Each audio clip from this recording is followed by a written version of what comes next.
High light اس چیز کو کیا جاتا ہے جو ہوتی ہے، جو نہیں ہوتی اس کو ہائی لائٹ نہیں کیا جاتا. موضوع تو نہیں ہے لیکن درمیان میں ایک اصول آ گیا ہے تو ایک چھوٹی سی بات سمجھا دوں. یہ جو ہمارے اہل حدیث حضرات کہتے ہیں کہ رفع الیدین کرنے کی حدیثیں زیادہ ہیں، نہ کرنے کی کم ہیں. کرنے کی زیادہ اس کی علامت نہیں ہے کہ نبی نے زیادہ نمازیں رفع الیدین سے پڑھی ہیں، یہ اس کی علامت نہیں ہے. جب کیا تو اس کو بیان کیا گیا ہے، نہیں کیا گیا تو اس کو بیان نہیں کیا گیا، تو اس لیے کرنے کی زیادہ ہیں. ورنہ اگر نبی کا عمل زیادہ تر رفع الیدین والی نماز کا ہوتا تو صحابہ میں اکثریت رفع الیدین کے قائل ہوتی. جبکہ امام بخاری کے شاگرد امام ترمذی نے لکھا ہے کہ صحابہ میں بہت سے اہل علم، صحابہ اور تابعین رفع الیدین نہ کرنے کے قائل تھے. یہ ٹاپک نہیں ہے، یہ کوئی اتنا بڑا ایشو ہے نہیں، یہ تو درمیان میں ایک علمی بات پارسل کرنے میں گورنمنٹ کی طرف سے کوئی پابندی نہیں ہے. ہمارے تو یہ مسائل ہی نہیں ہے رفع الیدین، اور یہ تو لوگوں نے ان کو چڑھایا ہوا ہے. میں جو دیوبندی علماء دیوبند کا دفاع کرتا ہوں نا، دیوبندیت کو فروغ دینے کے لیے نہیں. لوگ کہتے ہیں مسلک کا دفاع، مسلک کا دفاع. جب کسی پہ غلط الزام لگے گا اس کا دفاع مسلک کا دفاع نہیں ہوتا، حق کا دفاع ہوتا ہے. یہ جو الزامات علماء دیوبند پہ لگتے ہیں، یہ المحنت کے عقیدے شرکیہ، یہ جھوٹے، یہ یوں، اس کا دفاع جب کریں گے تو یہ مسلک کا دفاع سے کیوں تعبیر کر رہے ہو؟ آپ بولو جھوٹ کی پول کھول رہے ہیں کہ آپ غلط الزام لگا رہے ہو. کوئی عقیدہ قرآن و سنت کے خلاف نہیں ہے. اگر ہمیں مسلک کو پروموٹ کرنا مقصد ہوتا تو ہم ہر جگہ اپنے نام کے ساتھ دیوبندیت لگاتے. تبلیغی جماعتیں جب 6 نمبر میں دیوبندی کا ذکر بھی کرتی کہ نہیں کرتی؟ تبلیغی جماعت پوری دنیا میں 6 نمبر بیان کر رہی ہے، اس میں دیوبند کا لفظ کہیں ہے؟ کوئی اپنے بزرگ کا، حاجی عبد الوہاب صاحب کا کہیں ہے؟ کہیں بھی نہیں ہے. تو میں یہ کر رہا تھا کہ یہ جو ایتھیس لوگ کہتے ہیں نا کہ اس کے نہ ہونا سائنس سے ثابت ہو گیا ہے، سائنس سے ثابت ہو گیا کہ انسان کبھی اتنا لمبا تھا ہی نہیں، تو یہ نہ ہونا سائنس کا باپ بھی ثابت نہیں کر سکتا. یہ جب ثابت کرے گا جب ساری زمین کھود کے بلڈوزر سے الٹ دی گئی ہو، ایک ایک مٹی میں ہاتھ ڈال کے ہڈیاں چیک کی گئی ہوں کہ وسیم بھائی، پرانے زمانے کے وسیم بھائی کتنے بڑے ہوا کرتے تھے. ہمارے پاس جو وسیم اویلیبل ہے وہ تو ہمارے سائز کا ہی ہے. پرانے بھائی آواز بہت تیز ہے یار. پرانے زمانے کے جو وسیم ہیں وہ کتنے سائز کے ہوا کرتے تھے؟ یہ جب ہے جب سارے وسیموں کی لاشیں آپ نکال لیں. دوسری بات، لاشیں بھی وہ نکلیں گی جو محفوظ ہیں، ورنہ مٹی میں جانے کے بعد 100-200 سال کے بعد تو ہڈیاں بھی ختم ہو جاتی ہیں، کچھ بھی نہیں بچے گا.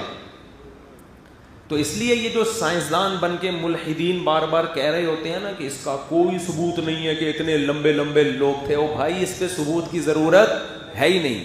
یہ ایسے ہے جیسے کوئی کہے اس کا کوئی ثبوت نہیں ہے کہ وسیم نے 70 سے پیسے لیے ہوئے ہیں. اس کا پہ ثبوت ہو نہیں سکتا.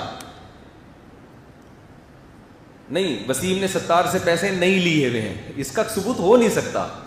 سمجھ رہے ہو؟ تو قرآن جب یہ کہہ رہا ہے، ہمارے پاس دلیل قرآن ہے، آپ کے پاس کیا ثبوت ہے؟ قرآن ہے ہمارے پاس.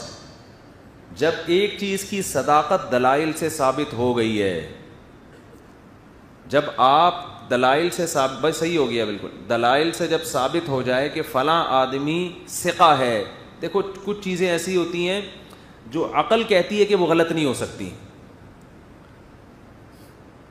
کہتے ہیں نا کہ خبر متواتر، ہم دلائل نا ہمارے پاس 2 طرح کے ہوتے ہیں. اسلام تو پورا ہے ہی دلائل کی بیس پہ نا. تو آج ایتھیس لوگ یونیورسٹیوں میں نا دلیل سے ثابت، دلیل سے ثابت، دلیل سے اس فلاں سائنسدان نے کہا، فلاں نے یہ کہا، اور لٹریچر مارکیٹ میں لا رہے ہیں ایتھیزم کو اور الحاد کو پھیلانے کے لیے. دیکھیں دنیا میں نا 2 ہی چیزیں باقی رہ جائیں گی، یا اسلام ہوگا یا لا مذہبیت. باقی سارے مذہب اپنا وجود خود ہی ختم کر رہے ہیں. ہندوستان میں ہندوازم وہ والا نہیں ہے جو ونس اپون اے ٹائم ہوا کرتا تھا. سمجھ رہے ہیں؟ ہندو جو پڑھ لکھ رہے ہیں وہ اب ان پرانی رسومات سے باہر آ رہے ہیں. وہ کہہ رہے ہیں بھائی یہ کیا ہے, یہ ہم کیوں پتھروں کی عبادت کریں؟ یہ جو مندروں میں پنڈت حضرات کرتب دکھایا کرتے تھے نا, اوپر بھگوان لٹکا ہوا ہے بغیر کسی سہارے کے, اب عام لوگ گاؤں دیہاتوں میں بڑے متاثر ہوتے تھے, یار یہ بھگوان بغیر سیڑھی کے بغیر دیوار کے اگر ہوا میں معلق ہے, اس کا مطلب یہ واقعی بھگوان ہے, یہ ہماری بگڑی بنا سکتا ہے, یہ ہمیں اولاد دے سکتا ہے. اصولی طور پر بالفرض اگر بھگوان لٹکا ہوا بھی ہے, ایک مثال ہے, تو اس کا اس سے کیا تعلق ہے کہ یہ آپ کی بگڑی, اس کو تو بنایا ہے نا کسی نے, اس کو تو کسی نے خود بنایا ہے. اتنی بڑی دلیل نہیں دیکھ رہے اس کے باطل ہونے کی, یہ دیکھ رہے کہ یہ ہوا میں لٹک کیسے گیا. دیکھو کچھ چیزیں ایسی ہوتی ہیں کہ جو 2 اور 2 4 کی طرح ان کے غلط ہونے کے دلائل ہوتے ہیں. اب اگر ایک چیز کا ثابت ہو گیا نا کہ یہ غلط ہے, اب اگر 2 4 دلائل اس کے صحیح ہونے کے ہوں تو ان دلائل میں تعویل کی جاتی ہے. یہ بھی بہت اہم پوائنٹ ہے نوٹ کرنے کا. اس سے بھی اگر یہ پوائنٹ آپ کی سمجھ میں آ گیا نا تو بہت سی گمراہیوں کا حل ہو جائے گا. لوگ جب بھی حق کے خلاف چلتے ہیں تو حق کے خلاف دلائل دیتے ہیں, دلائل دیتے ہیں, دلائل دیتے ہیں, دلائل دیتے ہیں. آپ ان دلائل سے متاثر ہوتے ہوتے آپ کے دل میں وسوسے آنا شروع ہونا. ہمیشہ اصول یہ چاہیے کہ فر من المطر قام تحت المیزاب, ایک عربی کی مثال ہے, بارش سے بھاگا بچنے کے لیے گیلا نہ ہوں, اور کھڑا ہو گیا پرنالے کے نیچے, برساتی نالے کے نیچے کھڑا ہو گیا. یہ حماقت کی بات ہوگی کہ نہیں ہوگی؟ تو یہ جتنے لوگ اسلام پہ اعتراض کر رہے ہوتے ہیں نا, یا صحابہ پر یا اہل حق پر, یہ بارش سے بھاگ رہے ہوتے ہیں چند اعتراضات سے, اور کھڑے کس کے نیچے ہوتے ہیں؟ پرنالوں کے نیچے. یہ اصول آپ لکھ لیں. جب بھی کوئی آپ سے ڈیبیٹ کرے نا, کوئی باطل, اور دلائل دینا شروع کرے, ہر آدمی کے پاس ہر دلیل کا ہر وقت جواب نہیں ہوتا, اور ہر آدمی ہر وقت جواب دے بھی نہیں پاتا. بعض دفعہ بڑے بڑے علماء اہل باطل کے سامنے جواب نہیں دے پاتے, اس وقت ان کے ذہن میں اس کا جواب نہیں ہوتا, لیکن پھر بھی وہ اپنا مذہب نہیں چھوڑتے. اب لوگ کہتے ہیں جواب ہے نہیں پھر بھی نہیں چھوڑ رہے. بھائی اس لیے نہیں چھوڑ رہے کہ ان کو پتہ ہے اس کو چھوڑ دیا نا تو اس سے بڑے بڑے اعتراضات کھڑے ہو جائیں گے ہمارے اوپر, ان کا ہمارے پاس کوئی جواب نہیں ہے. تو اصول پورا انسان کا اسی پہ چلتا ہے. مثال کے طور پر کسی نے آ کے ڈی این اے رپورٹ پیش کر دیا آپ کے سامنے کہ یہ جو آپ کے ابا ہیں یہ آپ کے ابا نہیں ہے. اب دلیل تو ہے نا,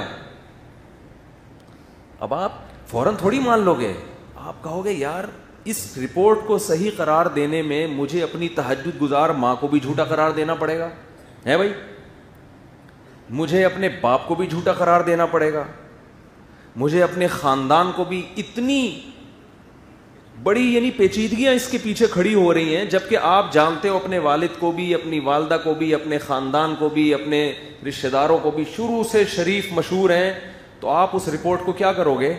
پھاڑ کے پھینک دو. یار کسی نے دھاندلی کی ہے, کسی اور کا ڈی این اے دے کے میرے ابا کے نام پہ چپکا دی. اب آپ سائنس کو یہاں نہیں لے کر آؤ گے کہ سائنسدان کہہ رہے ہیں. وہی سائنس جھوٹ بھی بول سکتی ہے, اور سائنس اگر سائنسدان جھوٹ نہیں بول رہا, وہ ڈاکٹر جھوٹ بول سکتا ہے. ایک صاحب نے مجھے کہا کہ اسلام نے یہ جو شرط لگائی ہے کہ 4 گواہ ہوں گے تو زنا کی سزا جاری ہوگی, جب تک 4 آدمیوں نے نہ دیکھا ہو زنا کی سزا جاری نہیں ہوگی. تو اتنے تکلف کی کیا ضرورت ہے؟ آج تو ڈی این اے سے پتہ چل جاتا ہے, رپورٹوں سے پتہ چل جاتا ہے کہ اس نے زنا کیا بھی ہے کہ نہیں کیا. سمجھ رہے ہیں؟ تو اب یہ 4 گواہوں کی شرط ہٹا دو. میں نے کہا بھائی 4 گواہ جب گواہی دیں گے نا تو امکان اس کا بھی ہے کہ یہ جھوٹ بول رہے ہوں, لیکن اس کی تلافی قیامت میں ہوگی کہ ان 4 کو چترول لگیں گے, تم نے جھوٹی گواہی کیوں دی تھی. ٹھیک ہے تم نے بندہ مروا دیا, مگر یہ بھی تو مریں گے نا, تلافی ہو جائے گی. مشین اگر غلطی کرے گی تو چترول کس کے لگاؤ گے قیامت کے دن؟ اسلام کا ایک سیدھا سادہ اصول ہے بھائی, زنا کی سزا میں میڈیکل رپورٹ سے ثابت نہیں ہوگی, بندوں نے دیکھا ہو. میڈیکل رپورٹ میں مشین غلطی کر سکتی ہے, آپ کہہ سکتے ہو مشین نہیں غلطی کرے گی. ایسی ہے کہ مشینیں آ گئی ہیں امریکہ سے, وہ غلطی کرتی نہیں ہے. کوئی بھی لیبارٹری میں ٹیسٹ ہوتا ہے نا کہ زنا ہوا ہے کہ نہیں ہوا, وہ جو رپورٹ بنانے والا ہے وہ کیا کر سکتا ہے؟ دھاندلی کر سکتا ہے. ڈاکٹر دھاندلی کر سکتا ہے.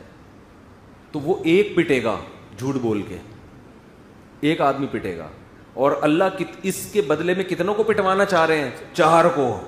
بہت ساری شریعت کی حکمتیں ہیں جو ہمیں سمجھ میں نہیں آتی. غور کرو گے تو راز کھلتے ہیں کہ یار اسلام نے ایک نظام بنایا, سسٹم بنایا ہے کہ بندے فزیکلی اپنے اوپر ایک ذمہ داری لیں. اور یہ لینا بہت ایک اہم پوائنٹ اس میں یہ بھی ہے کہ جب بندہ بندے کے خلاف گواہی دیتا ہے 100 دفعہ سوچتا ہے, رپورٹ تیار کرنے میں اتنا نہیں سوچ. عدالت میں جا کے جب گواہی دے گا نا, میں اللہ کو حاضر ناظر جان کے اللہ کے نام پہ گواہی دیتا ہوں کہ اس کو میں نے زنا کرتے ہوئے دیکھا, اس کا ایک روب ہوتا ہے, اور رپورٹیں پیسے دے کے 2 منٹ میں بنتی ہیں. تو اس لیے اسلام نے ایک سسٹم بنایا ہوا ہے. خیر موضوع سے بات ہٹ رہی ہے, تو ایک بات خوب اچھی طرح سمجھ لیں کہ جب بھی کوئی دلیل دے تو فوراً متاثر نہ ہو جایا کریں. یہ سوچا کریں اگر میں اس کی بات مانوں گا تو اس سے بڑے دلائل کا سامنا تو نہیں کرنا پڑے گا کہیں مجھے. اور آج یہی ہو رہا ہے. جو لوگ اسلام کے خلاف دلائل دیتے ہیں نا, ابھی ایک ملحد کا میں نے ایک مثال دی تھی کہ اس نے موبائل ہاتھ میں نکال کے دکھایا اور اس نے کہا قرآن یہ کہتا ہے کہ اس کائنات کو میں نے بنایا. تو ہم خدا کے اس دعوے کو, جو اللہ ہے نا جو اپنے آپ کو کہہ رہے ہیں, ہم کیسے مان لیں؟ آگے کہنے لگا اگر کوئی بھی اٹھ کے یہ کہے کہ یہ موبائل میں نے بنایا ہے تو کیا ہم مان لیں گے تو نے بنایا ہے بھائی؟ اب یہ بڑا زبردست, بظاہر بڑا زبردست اعتراض ہے کہ یار اللہ نے کہہ دیا میں نے کائنات کو بنایا تو مان لیں گے اللہ نے بنایا ہے بھائی. جیسے کوئی موبائل بولے میں نے بنایا ہے تو مان لیں گے کہ میں بول دوں یہ میں نے بنایا, مان لو گے آپ؟ نہیں بھائی ایسے تھوڑی, دلائل سے ثابت کرو کہ تم نے بنایا ہے, رپورٹیں پیش کرو. تو اللہ بھی آئے, بتائے, زمین پہ اترے, سمجھائے میں نے بنایا تو ہم مانیں گے. ایسے تھوڑی کوئی بھی دعویٰ کر دے. اب جن میں کھوپڑی صحیح کام نہیں کرتی نا, ان کی وہ بڑے متاثر ہوتے ہیں, یار بات تو صحیح ہے, کوئی بھی اٹھ کے کہہ دے یہ چیز میری ہے تو دلیل کے بغیر نہیں مانی جائے گی. تو اللہ نے, قرآن نے کہہ دیا یہ اللہ نے بنایا ہے تو ہم کیسے مان لیں؟ جب وہ آیت پڑھ رہا تھا نا قرآن کی اور ترجمہ کر رہا تھا ملحد, ان فی ذلک لآیات لقوم یتفکرون, اللہ نے قرآن میں مثالیں دی, اتنی بڑی کائنات, دن اور رات کا اختلاف اور دن اور رات کا بدلنا, اس میں بڑی بڑی نشانیاں ہیں ان لوگوں کے لیے جو غور و فکر سے کام لیتے ہیں. میں نے کہا یہ آیت اتنی وجد والی آیت ہے نا, اسے سن کے مزہ آ رہا ہے کہ کتنا بڑا ثبوت دے رہے ہیں اللہ تعالیٰ. خیر محترم کی دلیل یہ کہ کوئی بھی اٹھ کے دعویٰ کر دے کہ یہ موبائل میں نے بنایا ہے تو جب تک وہ دلیل نہ دے ہم اس سے موبائل کا, ہم اس کو مالک نہیں مانتے, ہم اس کو نہیں مانتے کہ اس نے ایجاد کیا ہے. تو اللہ نے کہہ دیا میں نے بنایا تو ہم کیسے بغیر دلیل کے مان لیں؟ سوال یہ پیدا ہوتا ہے کہ اگر ہم یہ نہ مانیں, ہم یہ نہ مانیں کہ اللہ نے نہیں بنایا, فرض کر لو آپ کی بات درست ثابت ہو گئی, تو سوال یہ پیدا ہوتا ہے کسی نے تو بنایا ہے نا. کیونکہ دعویٰ مثال یہ یوں ہونی چاہیے, میں یہ دعویٰ کر رہا ہوں کہ یہ موبائل میں نے بنایا ہے, اس پہ مجھ سے ثبوت مانگو گے نا, لیکن میں یہ دعویٰ کروں کہ کسی نے نہیں بنایا, میں یہ دعویٰ کروں کہ کسی نے نہیں بنایا, مان لو گے یہ دعویٰ؟ کوئی ایتھیسٹ بھی نہیں مانے گا. آپ خدا کا, اللہ کا انکار کر کے کہ اللہ نے نہیں بنایا, اس سے آپ ثابت یہ کرنا چاہ رہے ہو کہ کسی نے بھی نہیں بنایا. ایک چھوٹا سا اس کائنات میں یہ موبائل خود سے نہیں بن سکتا, جن چیزوں سے یہ موبائل بنا ہے, جن دماغوں نے اس موبائل کو بنایا ہے, وہ آٹومیٹیکلی خود سے کیسے بن گئے؟ اس اشکال کا جواب پی جائیں گے بڑے ٹھنڈے پیٹوں ہیں بھائی, ڈکار لے کے نا ایسا بھننے بن گئے, اس کا کوئی جواب ہی نہیں. آپ کو بحث یہ اٹھانی چاہیے کہ بھائی کوئی اس کا مدعی نہیں ہے, دعوے دار نہیں ہے, تو یہ خود سے بنا ہے, کوئی دعویٰ نہیں کر رہا, لہذا یہ کوئی بھی نہیں مانے گا کہ بھائی یہ نہیں ہو سکتا. اتنی بڑی کائنات کیسے خود سے بن گئی؟ پھر ایک اور مثال محترم دیتے ہیں ملحد لوگ, اس طرح کی مثال ہے کہ کائنات اگر خود سے کسی نے بنائی ہے تو اس میں کچھ چیزیں ایسی ہیں جن کا کوئی فائدہ نہیں ہے. جب بنانے والا کچھ بناتا ہے, یہ بھی اشکال ہے نا. میں پہلے اشکال کا جواب دے دوں, بات کمپلیٹ ہو جائے. اب دیکھو یہ جو اشکال ہوتا ہے کہ ہم مان لیں کہ یار میں اگر یہ دعویٰ کرتا ہوں, ایک تو فون جب بھی نکالتا ہوں فون آیا ہوا ہوتا ہے کسی کا, دعویٰ کرنے سے پہلے فلائٹ موڈ پہ لگا دوں میں اس کو, ہر وقت بچتا رہتا ہے یہ. میں اگر یہ دعویٰ کروں کہ میں نے بنایا ہے تو آپ اس پر یقیناً مجھ سے دلیل مانگیں گے, لیکن آپ اس سے ثابت کیا کرنا چاہ رہے ہیں کہ ہم یہ مان لیں کہ اس کائنات کو کسی نے نہیں بنایا؟ ایسا نہیں ہو سکتا. ابھی بات یہ چل رہی ہے کہ اس کائنات کو کسی نے بنایا, اللہ تو بعد میں, اللہ پہ ڈسکشن تو ہم بعد میں کریں گے, پہلے یہ تو ثابت کرو. جیسے مرزا غلام احمد قادیانی کو ہم کہتے ہیں, ان کے فالوورز کو, پہلے اس کا شریف انسان ہونا ثابت کرو. نبوت اگلا اسٹیپ ہے, سمجھ رہے نا, آپ اگلے اسٹیپ پہ آ رہے ہو, پہلے شرافت ثابت ہوگی. جیسے نبی صلی اللہ علیہ وسلم نے پہلے اپنا کیریکٹر پیش کیا ہے 40 سال کے بعد, کہ میں اگر کہوں کہ احد کا پہاڑ کے پیچھے سے لشکر آ رہا ہے تو مان لو گے. سب نے کہا آپ صادق امین ہیں, کوئی خیانت نہیں دیکھی ہم نے آپ میں کبھی. کیریکٹر کا صحیح ہونا ثابت کیا. نبوت اگلی چیز ہے. تو بھائی آپ پہلے یہ تو مانو کہ اس موبائل کو جیسے یہ خود سے نہیں بن سکتا, یہ کائنات بھی خود سے نہیں بن سکتی. اگلا اسٹیپ اللہ پھر ہم خود کر لیں گے. گھننے ہوتے ہیں جتنے اہل باطل ہے نا, میں اللہ کی قسم اٹھا کے کہہ سکتا ہوں کہ ان کے پاس لفاظی کے سوا کچھ نہیں ہوتا. سب اس میں جو اہل حق کے علماء کے خلاف بولتے ہیں وہ بھی, جو حضرت معاویہ کے خلاف بولتے ہیں وہ بھی, لفاظی کے سوا کچھ بھی نہیں ہے. گھماتے ہیں باتوں کو. جو المحند المفند کے خلاف بولتے ہیں ان کے پاس بھی لفاظی ہے. کچھ تو ان میں بیچارے ایسے ہیں جن کے پاس دلائل نہیں, دیکھے نہیں, کم علمی کی وجہ سے وہ متاثر ہو گئے, ان کے کو دلیل علم نہیں ہے ان کے پاس, تو اس لیے متاثر ہو گئے. تو وہ دلائل دے رہے ہیں اللہ کی فضیلت کے اور فٹ کر رہے ہیں عرش کے اوپر جو اللہ نہیں ہے.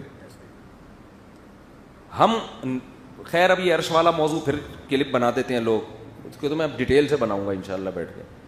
تو پہلی بات تو یہ ہے کہ بات یہ ہوگی کہ اللہ کوئی کائنات کو بنانے والا ہے یا نہیں ہے. پھر ہم آپ سے کہیں گے کہ جب یہ موبائل خود سے نہیں بن سکتا تو یہ کائنات خود سے کیسے بن سکتا. رہا یہ مسئلہ کہ جو بھی دعویٰ کرے میں نے بنائی ہے تو ہم کیسے مان لیں.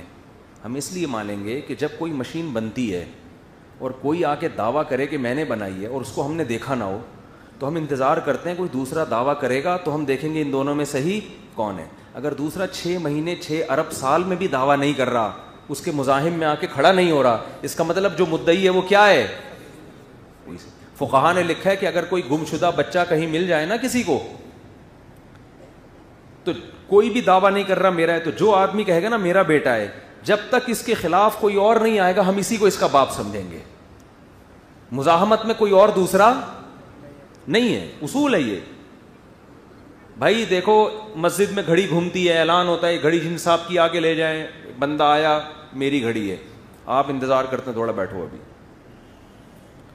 کچھ نشانیاں تو بتائی جاتی ہیں, ایک بڑی سوئی ایک چھوٹی سوئی ہے, یہ ہے, کچھ اس نے نشانیاں بتا دیں, لیکن ضروری تو نہیں ہے نا. وہ نشانیاں تکے میں صحیح بھی ہو سکتی ہیں, غلط بھی ہو سکتی ہیں. ہو سکتا ہے اتفاق سے کیا نکلی, وہ صحیح نکلی, ہاں بھائی سوئیوں والی گھڑی ہے, یا اس نے کہیں چپکے سے تھوڑی گھڑی دیکھ لی تھی, نشانیاں بتا دیں. اب آپ بیٹھے ہوئے, صرف نشانیاں بتانا کافی نہیں ہوتا.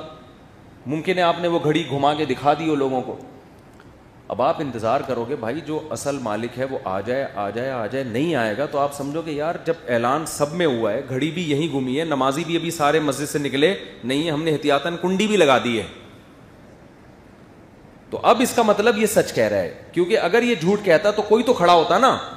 اگر اللہ نے اس کائنات کو نہیں بنایا تو آدم علیہ السلام, موسیٰ علیہ السلام, ابراہیم علیہ السلام, 4000 سال 10,000 سال سے زیادہ پیغمبروں کا سلسلہ ہے. اللہ اعلان کر رہا ہے میں نے بنایا, میں نے. تو جو سچی مچی کا خدا ہے وہ آ کے ایک بیان دے دے نا, 48 گھنٹوں کے اندر ایک ریکارڈ کروا دے کہ میں نے بنایا ہے. اس کے پاس 48 گھنٹے نہیں 48 ارب سال ہیں اس جھوٹے خدا کے پاس, کہ وہ آ کے کہہ دے کہ یہ غلط والا ہے, صحیح والا کون ہے. وہ 48 گھنٹے نہیں 48 ارب سال گزر گئے. وہ جو سچی مچی کا خدا ہے وہ مارکیٹ سے شاٹ ہے. تو اس پہ بولنے پر کوئی, سچی خدا پر کوئی پابندی لگی ہوئی ہے بھائی. وہ زمین پہ اتر جائے, وہ فرشتے بھیج دے, وہ کچھ بھی کر کے بتا سکتا ہے. بھائی یہ قرآن میں جو خدا ہے جو انٹروڈکشن کروا رہا ہے مسلمانوں کا, اللہ یہ نہیں ہے بھائی, اصل اللہ تو میں ہوں. وہ بولتا کیوں نہیں ہے. ارجل یمشون بہا, قرآن کہتا ہے بھگوان بتوں کے بارے میں, ان کے پاؤں کیوں نہیں ہے جن سے یہ چلتے ہیں, ان کے ہاتھ کیوں نہیں ہے جن سے یہ کھاتے ہیں. تو سچی مچی کا خدا جو اگر یہ والا سچی مچی کا نہیں ہے, جو سچی مچی کا اتر کے بتاتا کیوں نہیں ہے. بول نہیں رہا, اس کا مطلب وہ ہے ہی نہیں. وہ مارکیٹ سے شارٹ نہیں ہے, وہ مارکیٹ میں آیا ہی نہیں ہے. ایک ہوتی چیز آتی ہے کم پڑ جاتی ہے, ہوتی ہے ہی نہیں. تو ہم تو بھائی اسی کو مانیں گے جو بولتا ہے, جو موسیٰ کلیم اللہ کو کوہ طور پہ بلا کے باتیں کر رہا ہے. جو نوح علیہ السلام کو بھیج کے تبلیغ کر رہا ہے, جو قوم عاد قوم سمود کے واقعات سنا رہا ہے اور مثالیں دے رہا ہے, ان کے کھنڈرات ابھی بھی باقی ہیں, جا کے دیکھ لو. تو جب بھی آپ کسی باطل کی دلیل سنیں نا تو فوراً متاثر نہ ہو, آپ یہ بولیں کہ اگر اس کی دلیل کو میں نے مان لیا تو اس سے بڑے اعتراضات تو نہیں کھڑے ہو رہے. اور ہوتا ایسا ہی ہے کہ اس کی دلیل کو اگر آپ مان لیں تو اس سے بڑے دلائل اس کے اگینسٹ قائم ہو چکے ہوتے ہیں جن کی طرف آپ کی توجہ نہیں جاتی. لہذا آپ کو اس کی دلیل میں تعویل کرنی پڑتی ہے. پھر یہ لوگ مذاق اڑاتے ہیں, دیکھو اپنے خلاف دلیل سنتے تو فوراً کیا شروع کر دیتے ہیں, تعویلات. بھائی یہ تعویلات اس لیے کر رہے ہیں کہ اگر یہ نہ مانے تو اس سے زیادہ دلائل ہیں.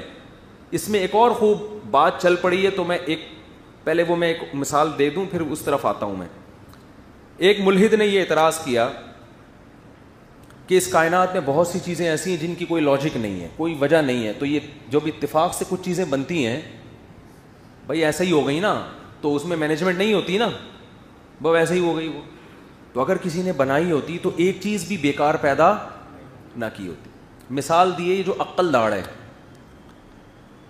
بھائی ہم جب ایک داڑھیں آخر میں نکلتی ہیں نا بالکل اینڈ میں, یہ جو عقل داڑھ ہے یہ اس کا کوئی کام نہیں ہے, یہ چبانے میں کام نہیں آتی. تو اگر خدا ہے تو ایسی داڑھ کیوں نکال رہا ہے جو ایویں. بات آ رہی ہے سمجھ میں؟ فرض کر لو یہ ایویں ہے, فرض کر لو یہ کسی کام کی نہیں. اول تو یہ بات ہی غلط ہے, کسی کام کی نہیں ہے. میری عقل داڑھ نکلی تھی, درد ہوتا تھا, میں نے نکلوا دی تو وہ کھڈا ہو گیا وہاں پہ اور درد بھی ایسے ہونا شروع ہوا, وہ ابھی پھر یہ کیا میڈیکل رپورٹیں پیش کروں میں, وہ بھی ڈاکٹر کی غلطی تھی, اس نے نکال دی.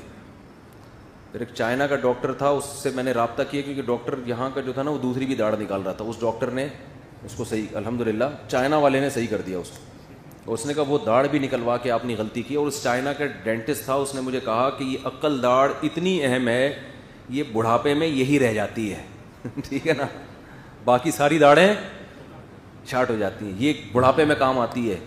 اور اس نے کہا اگر یہ چبانے میں استعمال نہیں بھی ہو رہی تو یہ بڑھاپے میں جو بتیسی لگتی ہے نا اس کو سپورٹ کرتی ہے. یہ بتیسی کو ٹکانے کے لیے بھی تو کچھ چیز ہونی چاہیے نا. تو داڑھ جو آپ کے بڑھاپے میں ڈاکٹر بتیسی لگاتے ہیں اس کو ٹکانے کے لیے بھی تو کچھ چاہیے نا, کیلوں سے تھوڑی ٹھوکیں گے وہاں پہ. تو عقل داڑھ اس کو سپورٹ کرتی ہے. خیر یہ تو ڈاکٹروں کا ٹاپک ہے, میرا ٹاپک نہیں ہے. میں فرض کر رہا ہوں وہ بالکل کیا ہے, فضول ہے.